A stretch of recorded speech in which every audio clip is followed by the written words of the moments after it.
It's 7:30. Good morning, I'm Ian Crouch with Hunter News. A teenager's been charged over a string of break-ins at homes and businesses around Maitland. The 17-year-old is accused of breaking into more than 20 properties in Maitland, Rutherford, Beresfield, Woodbury and Metford over the past 4 years. Sonia Roberts from Police Headquarters says officers caught up with him last week. A search warrant was executed at a home at Rutherford on the 20th of May, where a 17-year-old male was arrested and taken to Maitland Police Station. And then he was charged with 2 counts of break, enter and steal, as well as receiving stolen property. He's since been charged with a further 20 offences and has been refused bail to front the Children's Court today. Newcastle councillors have voted against giving themselves a pay rise. They chose last night to keep their salaries as they are and instead redirect the money set aside for the increases to the Wallsend Town Centre upgrade. Maitland councillors weren't so generous, deciding to accept a 2.5% pay rise, meaning they'll take home an extra $450 a year.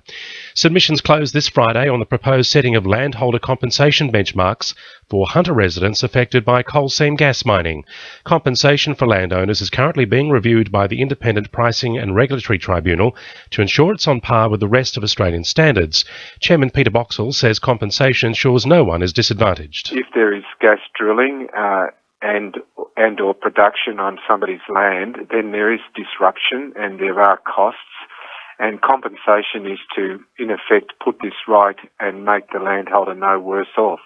But also we've been asked to look at the possibility of a share of benefits generated by any exploration.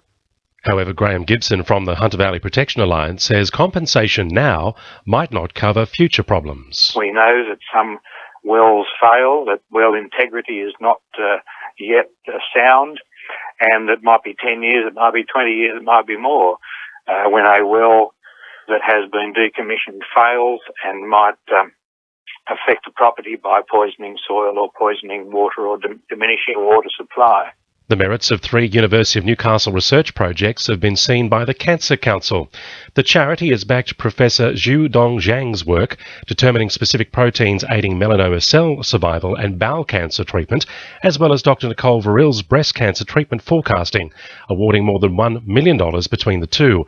Zoe Thomas from the Hunter branch of the Cancer Council says the researchers' projects topped 143 applicants. We picked these 2 people from the University of Newcastle because they presented the best case for our research funding. Every dollar raised around the Hunter through Australia's Biggest Morning Tea, Daffodil Day and Pink Ribbon Day goes directly to Cancer Council New South Wales and stays locally here in the Hunter for research work just like this.